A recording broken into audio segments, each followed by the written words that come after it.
زنهای ماتم‌زده روی جسدی کشته‌های دست جمعی. مرد با دست و چشمان بسته و پای خونشار مورد بازداشت از سوی نظامیان و موی سفید آواره با خانواده پشت گاو عرابه از نمونه اثرهای نقاشی نخستین نمایش بین المللی رسامان برای صلح در دوشنبه است.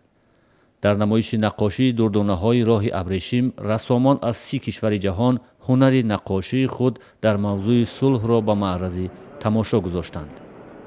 هر یک رسام که نماینده دولت علاهیده است و فرهنگ و جهانبینی ملت خود را تصویر میکند، با طرز به خود خاص، مثلا با انتخاب خاص رنگ ها، با انتخاب فضای تنج کشور خود موضوع صلح را تصویر کردند.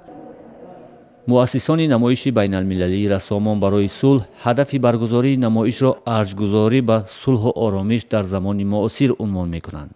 صلحی که برای رسیدن با آن در گوشه‌های مختلف جهان هزاران قربانی و خرابی بر جای می‌گذارد. شعار اساسیشون بود که با طور ریالی اثر آفرند و همین خیلی هم شد. در اینجا چی میگویند؟ عموما همون حس کرده میشود که این روی ابریشم صلح همون حس کرده میشود. شرکتداران نمایش رسامان برای صلح از تبادل تجربه و معرفی فرهنگ نقاشی کشورهای مختلف در نمایش دوشنبه تعریف کردند. برای بار نخست چنین تعداد زیادی نقاشان معروف دنیا در تاجیکستان همایش داشتند و هنر خود را معرفی می‌کردند.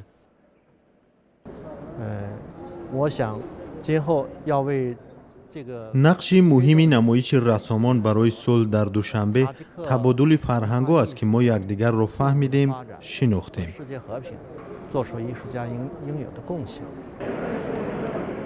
در نمایش بین المللی رسامان برای صلح به 6 نفر رسام برای موفقیت اثرهایشان در سطح جهان مدال‌های طلا، برنجی و نقره سپاریده شد.